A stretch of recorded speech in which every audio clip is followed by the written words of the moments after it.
to the revolution. All right, guys, so this is how you do a kettlebell snatch. Okay, first movement I want to work on is what's called a high pull. So I'm just gonna use that swinging motion, hike it, pop that hip up and kind of drive my elbow upward. Here. Okay, so first exercise is that high pull. I'm gonna hike it, kind of bring my elbow up, push it out.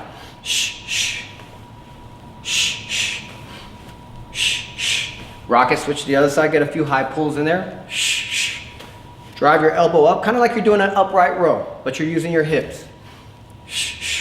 Okay, so next, now that I've taken it here, I want to pop my hips, drive my elbow up, and then straighten out my elbow at the top. I want to lock my wrist out, make sure your wrist doesn't fly backwards.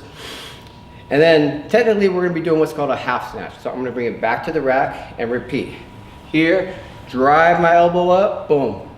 Okay, so I'm using those hips, bring it back to the rack, hike it, boom, pop. Okay, so here we go. I like to get a practice swing first. So I'm gonna hike it, get a practice swing, then drive my elbow up, boom, lock it out at the top. It's a punching motion, it's an explosive movement. Rack it, hike it, same thing.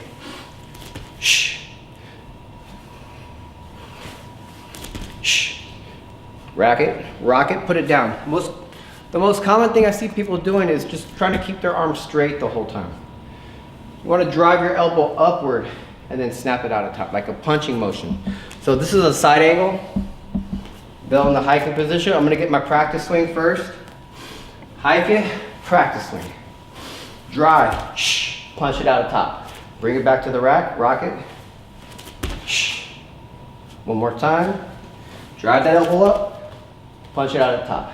Bring it back to the rack, rock it, safely put it on the ground. And that's your snatch.